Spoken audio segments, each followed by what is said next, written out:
fiebre. Mi pelo protegido del daño. Excelan sin amoníaco de L'Oréal París. Lo valemos.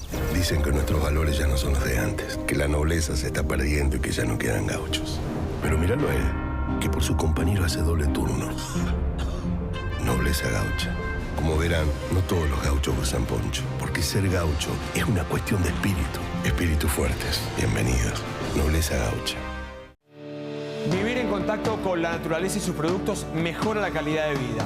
Los arquitectos lo llaman biofilia. Este es un fenómeno mundial conocido en Italia como estilo de vita naturale y en Francia como style de vie naturel. Aquí, en Argentina, se lo conoce como Patagonia Flooring. Pisos y revestimientos de madera. Toca madera con Patagonia Flooring. Más entrevistas con Luis Novarecio. Esta noche, Coco Silly.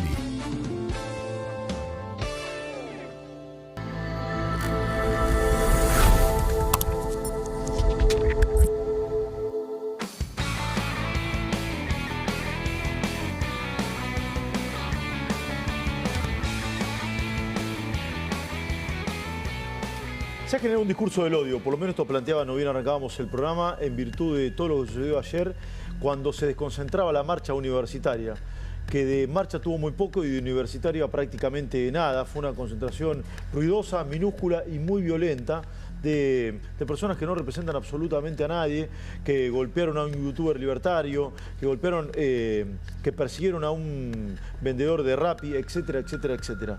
Sí, ¿por qué está tan violenta la sociedad? Es uno de los planteos que tenemos en el programa. Y está Jaime Durán Barba. Jaime, ¿cómo estás? Muy bien. ¿Sí?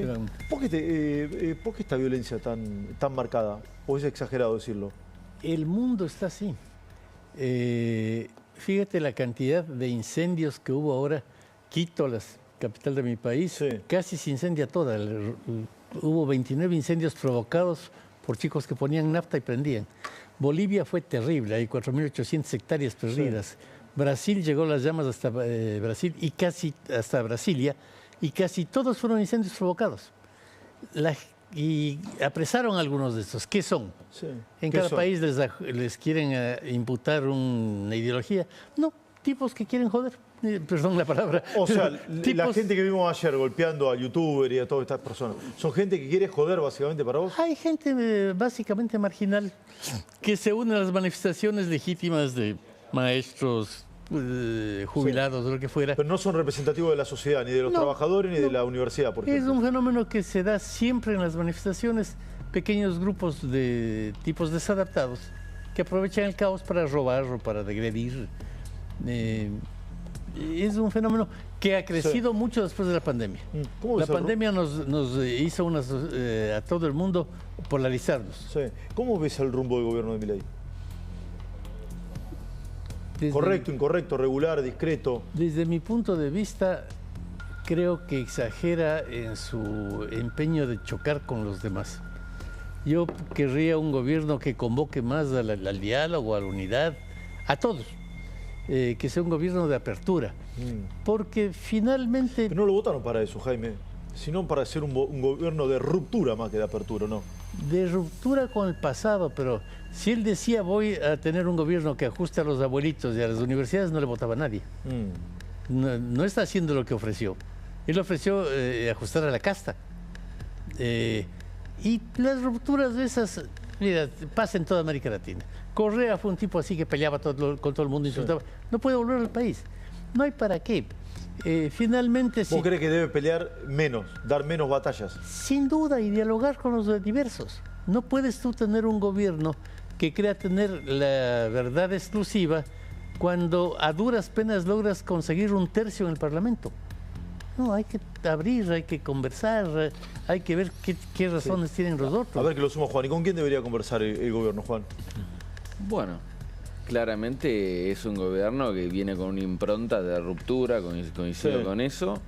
Y las conversaciones que ha tenido, me parece que hay que diferenciar la actitud del presidente con su impronta comunicacional de las negociaciones que se han dado, las negociaciones políticas que se han dado de cara a la aprobación de ciertas leyes o a los rechazos del veto. O determinados resortes parlamentarios. Entonces, el presidente no participó, por lo menos en las últimas. Ahí me parece que hay dos miradas o dos caras en el gobierno. Por un lado, un presidente que mantiene el impulso, la impronta del candidato, vengo a romper con lo establecido, vengo a romper y a discutir con las castas que están enquistadas en el poder, y una necesidad política de acordar y buscar resortes parlamentarios. Ahora, también hablar del tercio que tiene, o del 30%, perdón, los 30 y pico de diputados que tiene en la Cámara, o los 7 senadores que tienen,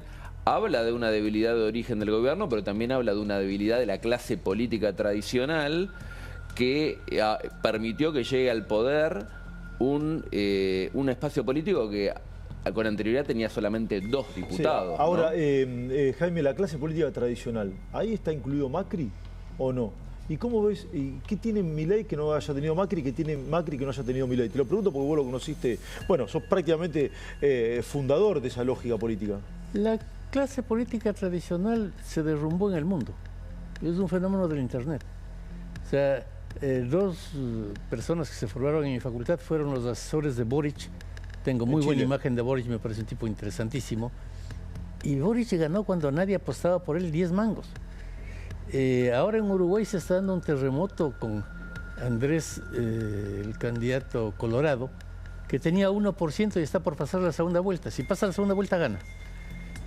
Y otra vez, ¿qué es? Una campaña Entonces disruptiva. lo tradicional están en el pasado, Jaime. Sí, todo lo tradicional se fue al diablo.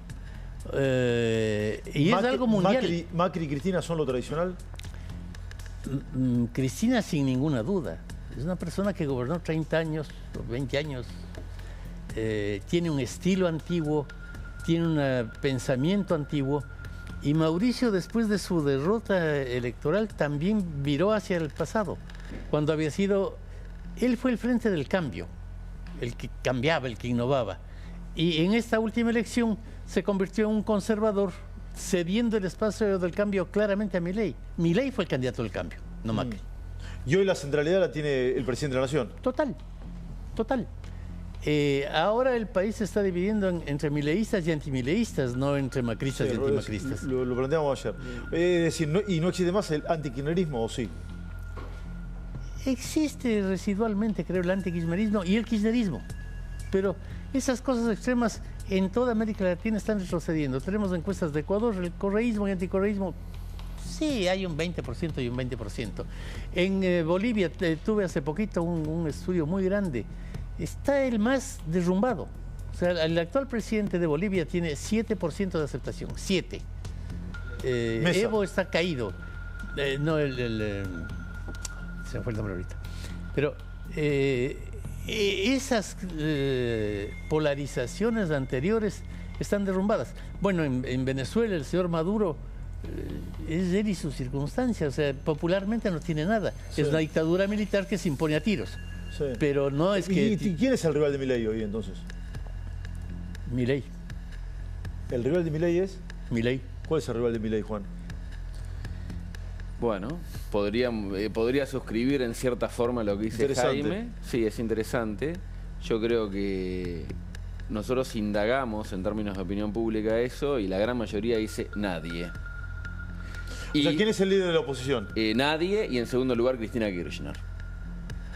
Y por eso hablamos de nadie. No hay una renovación en la oposición. Si el núcleo kirchnerista sigue hablando de Cristina y no hay nadie que la reemplace, en el medio, el apoyo a Cristina hoy está en torno al 30%, el apoyo a Milei en torno al 50%. Son 2 conjuntos que no se tocan, prácticamente no hay ninguna persona que tenga buena imagen de Cristina y de Milei. Y hay un 20% huérfano, sí, que ahí puede aparecer otro espacio político más de centrista, que pueden estar los radicales, el cordobesismo, etcétera. Pero no hay un líder definido que logre aglutinar a ese 50% que hoy se opone al gobierno, en esta nueva polarización que plantea Jaime, con la cual yo estoy de acuerdo. Sí. Esa es una de las grandes fortalezas que tiene el gobierno. ¿A vos, Jaime, no te gustan los modos del presidente? No me disgustan tampoco. Yo soy presidentes peores, como diría. Sí. Yo soy un tipo absolutamente informal y por eso me encantan tus programas, porque vos también eres un conductor de televisión informal, que hace unas cosas que uno dice... pero le falta ser más compuestito y... Me aburre eso, Jaime, querido. A mí me aburren los políticos compuestos también. Sí. No me inquieta por eso. O sea, Milei no te aburre.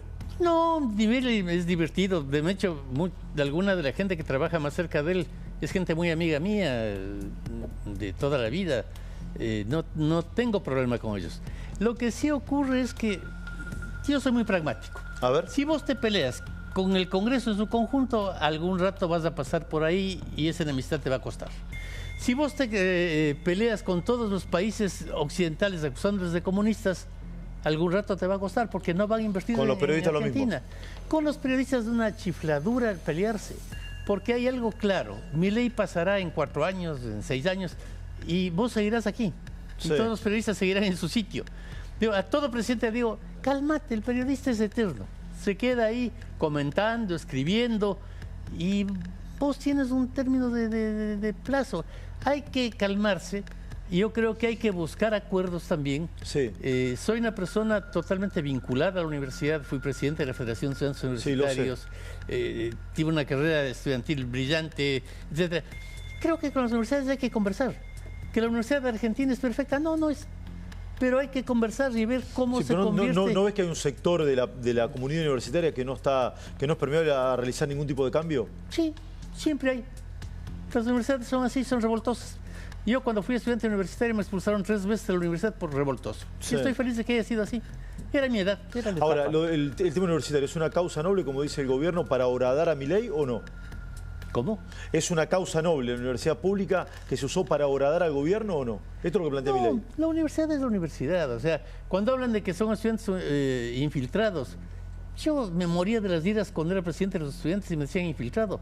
En México, Peña Nieto, por decir eso, casi se cae. ¿Los estudiantes son revoltosos? Sí.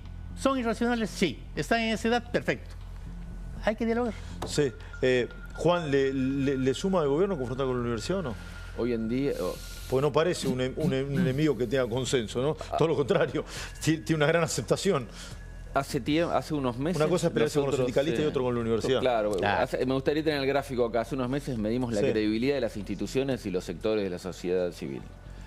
La gran mayoría de las instituciones, sectores, tienen una credibilidad muy baja. Sindicatos, movimientos sociales, organismos de derechos humanos, justicia. Periodistas bajísima. Sí. Las universidades públicas son la institución que tiene, junto con las Fuerzas Armadas, las 2 instituciones que tienen los niveles más altos de credibilidad y aceptación. La universidad pública en Argentina en algún punto representa uno de los pocos elementos de ascenso social que desde la percepción de la opinión pública funcionan bien. Entonces claramente es un tema sensible, me parece que la oposición lo entiende, el gobierno también, y por eso la oposición utiliza el tema universitario como una acción política. Me parece que el reclamo también de tener más fondos o que los docentes universitarios ganen más es absolutamente legítimo. Bien. Pero ahí también se suman determinados actores que creo que al sumarse a las marchas, al gobierno también, de algún modo amortiguan este impacto, ¿no? Gracias, Juan, por haber venido. Le voy a dejar el cierre a Jaime. ¿Qué ves en el futuro inmediato del país? ¿Más complejidades o un camino que se va abriendo en materia económica para el gobierno? El país es enormemente complejo y hay que comprenderlo como tal. Porque el país no es solo la ciudad de Buenos Aires. Es verdad. Eso es está bien el interior. Yo viví 2 años en Mendoza y 5 en Río Negro. Conozco el interior del país. Sí. No es lo mismo. Y hay muchas diversidades, hay formas de ser que hay que integrar, respetar. Yo lo que creo que el país necesita es diálogo. Porque en campaña uno puede insultar a todo el mundo y patear a todo el mundo y conseguir votos. El presidente es el padre de familia que, aunque le caiga mal un hijo, tiene que tratarlos a todos bien para que la familia funcione. Gracias, Jaime, por haber venido. Me encanta tenerte, ¿sí? Una mirada muy lúcida, como siempre, y muy aguda también. Actualicemos.